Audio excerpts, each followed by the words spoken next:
how I started my small business. Nah, di sini aku bakal ceritain ke kalian tentang gimana ceritanya aku bisa mulai semua ini. Aku cerita sambil buka paket ya. Jadi semuanya berawal di 2019 akhir. Ya, aku ada keinginan untuk bikin online shop untuk jualan kerajinan tangan. Sekitar 3 bulan aku ngumpulin modal sedikit demi sedikit. Akhirnya kekumpul dan selama 3 bulan itu aku belanja bahan baku dan juga bikin katalog untuk online shop Instagram. Dari awal aku sudah kepikiran bakal jualan 3 produk. Pertama ada tempat cincin atau ring box.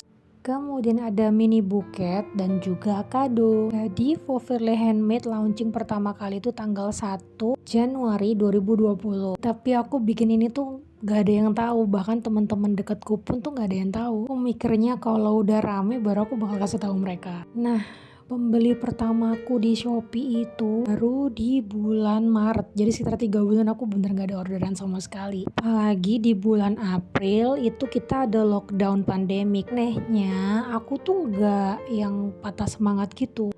Nah, karena aku juga kerjanya work from home, jadi aku ada waktu lebih banyak untuk bikin produk baru. Semuanya itu sudah mulai ada titik terang ketika setelah lebaran 2020. Di sekitar bulan Juni atau Juli itu pesanan aku sudah mulai banyak.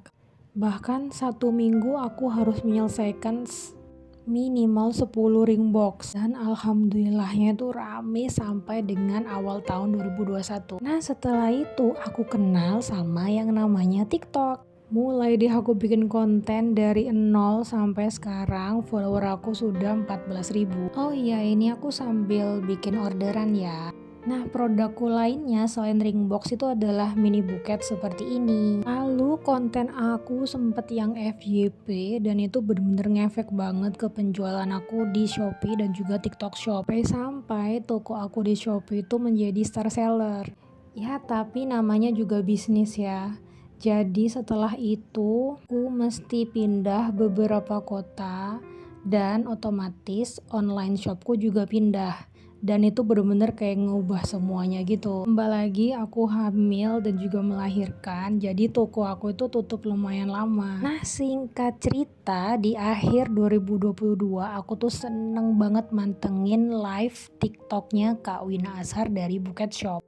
Dan dari situlah aku belajar bikin buket ukuran reguler. Dan dari situ juga aku kenal sama Kak Wina. Dari awalnya yang ngefans, kemudian aku kirimin dia bunga kering untuk dibikinin buket. Sampai akhirnya kita bisa kerjasama untuk bikin grup Telegram belajar buket untuk pemula. Jadi bisa dibilang Kak Wina itu adalah orang yang pertama kali ngajarin aku bikin buket. Oh iya, kalian mesti banget wajib tontonin live Kak Wina di TikTok setiap hari jam 8 malam. Nah, kemudian untuk kesekian kalinya aku pindah kota lagi dan kali ini di kota kelahiranku di Mojokerto. Aku beraniin diri lagi untuk buka online shopku dan juga coba peruntungan untuk buka home store di kota kelahiran aku ini. Oh iya, tadi aku sempat ngebahas tentang grup Telegram bagi para pemula yang pengen belajar bikin buket. Nah, di grup itu kalian bisa belajar tentang gimana bikin buket itu dari mulai yang basic sampai ke teknik yang sudah lumayan tinggi. Itu juga ada sharing tentang gimana kita beli bahan baku, tentang pola potong selo, dan juga gimana cara ngehitung harga buket. Nah, untuk aku kebagian bisnis dan marketingnya. Karena pengalaman aku kerja 9 tahun di multinational company sebagai asisten marketing. Jadi aku berusaha sharing di Instagram aku tentang gimana caranya sih kita marketingin atau promosiin buket kita kalau kita benar-benar dari awal banget. Nah, di YouTube ini aku juga bakalan lebih detail lagi nantinya untuk kasih tahu kalian tips and tricksnya dari awal gimana sih cara mulai usaha bikin buket atau usaha jualan buket atau kerajinan tangan seperti aku. Nah, ini aku sudah mulai proses packing. Jadi packing aku itu seperti ini. Ya, karena kita produknya handmade kerajinan tangan, jadi packagingnya juga mesti lucu. Biar customer itu seneng dan juga repeat order di kita. Well, tapi aku juga awalnya juga bertahap sih, dari mulai yang cuman pakai kardus bekas sampai aku punya budget buat beli kardus seperti ini. Oh iya, kalau dari ceritaku tadi, kalian pasti ngeh kan, aku itu baru dapat pembeli pertama aku tuh setelah 3 bulan, kemudian pandemik, dan itu parah banget. Dan yang namanya bisnis tuh pasti ada up and down-nya. Kalau emang kita seneng sama apa yang kita lakuin, pasti kita bakal survive. Dan karena kita tetap happy ngejalaninnya, jadi ya nggak akan ada rasa berat, beban, ataupun males karena kita happy ngejalaninnya. Nah, bagi teman-teman di luar sana yang juga pengen bikin usaha, entah itu kerajinan tangan, buket, atau usaha apapun, pastiin hal yang kalian lakuin itu adalah hal yang kalian suka.